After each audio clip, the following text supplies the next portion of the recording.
नमस्कार, मी श्री म्हात्रे सर, संचालक म्हात्रे क्लासेस, पेझारी, अलिबाग. आज आपण मेडिकल बाबतीत जे नवीन नियम आले ते आता आपण बघणार आहोत. बघा, थेट प्रवेश बंद म्हणजे कोणत्याही वैद्यकीय महाविद्यालयाला थेट प्रवेश देण्याचा अधिकार नाही. म्हणजे कुठलंही कॉलेज डायरेक्ट ॲडमिशन देऊ शकत नाही. म्हणजे काउन्सिलिंगचे राऊंड झाल्यानंतर ज्या जागा असतात ती कॉलेज डायरेक्ट मुलांना स्पॉट ॲडमिशन देतात आणि डायरेक्ट ॲडमिशन देतात. तो भाग आता राहणार नाही. प्रत्येक मुलगा हा नीटच्या गुणांनुसार कॅप प्रोसेसमधनंच ॲडमिशन घेऊ शकतो. म्हणजे कोणतेही कॉलेज स्पॉट ॲडमिशन देऊ शकत नाही, डायरेक्ट ॲडमिशन देऊ शकत नाही. आणि दुसरा महत्त्वाचा नियम, शेवटच्या फेरीमध्ये महाविद्यालय आपल्याला मिळालं आणि जर विद्यार्थ्याने प्रवेश घेतला नाही तर त्या विद्यार्थ्याला पुढील 2 वर्ष वैद्यकीय प्रवेशासाठी अर्ज करता येणार नाही.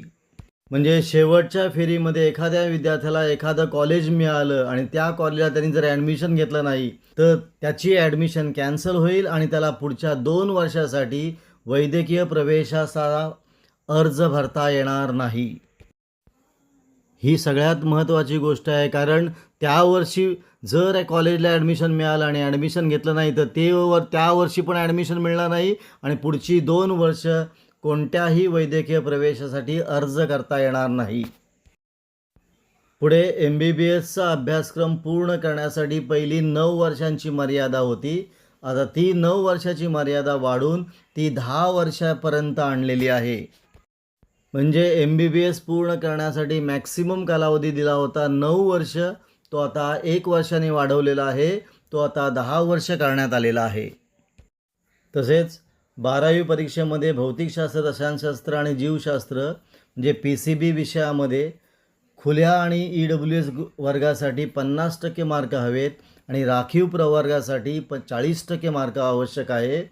तसेच प्रवेश वर्षामध्ये 31 डिसेंबरपर्यंत किमान 17 वर्ष वय पूर्ण असणं गरजेचं आहे.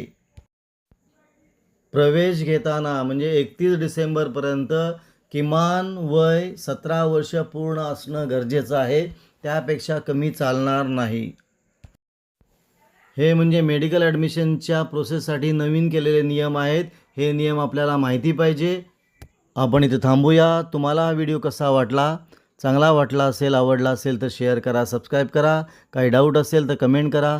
आपण इथे थांबू. पुन्हा आपण भेटू असाच एक व्हिडिओ घेऊन.